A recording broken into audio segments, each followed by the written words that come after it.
Bonsoir tout le monde, bonsoir mesdames et messieurs. J'ai un message à faire passer pour 3 minutes à 4 rapidement. Ça va reprendre du temps.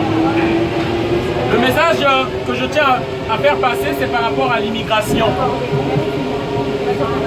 Beaucoup d'entre nous, on se demande pourquoi cette vague massive des Africains en Europe, cette invasion massive, ce flux immigratoire.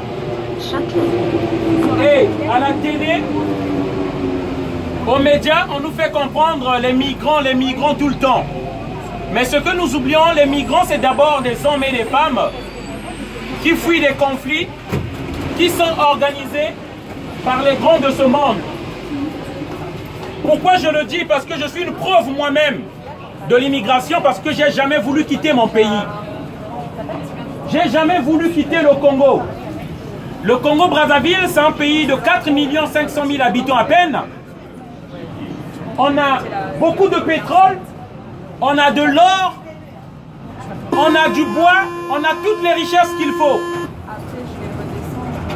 Pour avoir une idée, vous pouvez aller à Google. En 2013, 2014, 2012, on produisait 296 000 barils de pétrole par jour. De quoi donner à chaque Congolais 10 000 € par jour. Et nous sommes victimes de notre richesse. En 1997, l'ex-président de la France, Jacques Chirac, va armer M. Denis Sassou Nguesso. Ici présent sur la photo, avec François Hollande. Ils vont armer M. Denis Sassou Nguesso pour faire un coup d'État. Simplement parce que le président qui était là avait trouvé que vous nous donnez à peine 17% pour notre pétrole, on devrait faire 50-50. C'est notre pétrole, vous avez le matériel. La compagnie Total exploite notre pétrole. Vous nous donnez 50% et vous aussi vous avez 50%. Ils ont trouvé que ce monsieur-là, il n'était pas correct. Il ne garantissait pas les intérêts de Total.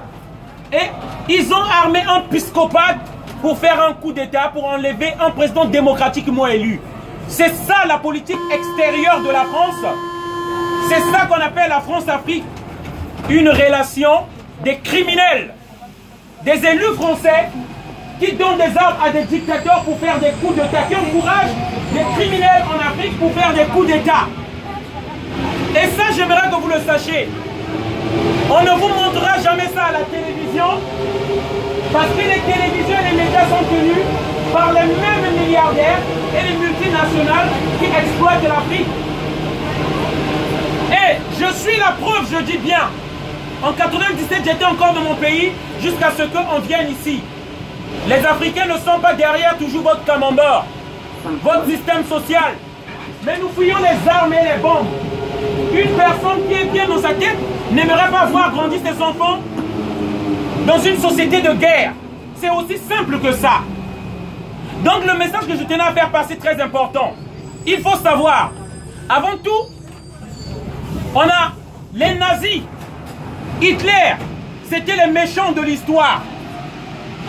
Après la victoire des Alliés, ils ont écrit l'histoire. On avait dit que c'était les bons.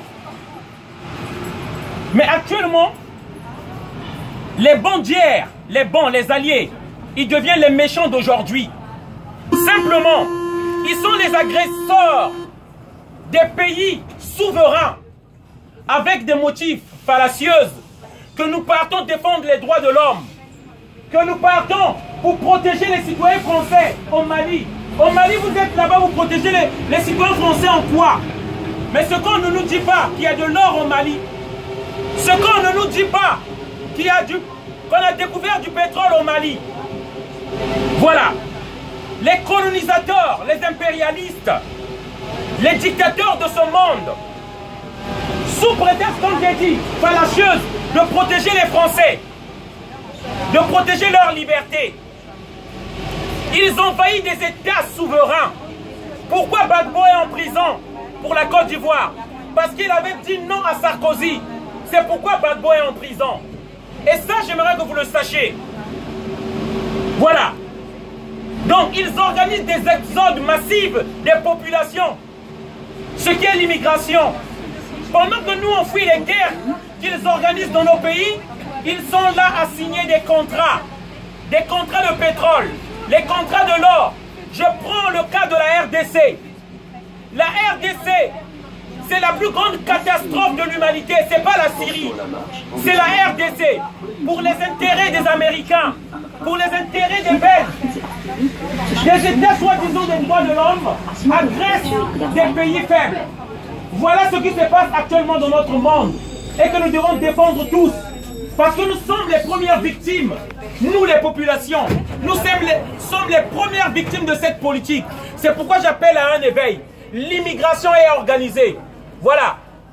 Voilà ce qui a été mon message. Désolé d'avoir crié. Désolé de vous avoir dérangé. Merci encore. Bonne soirée à tous.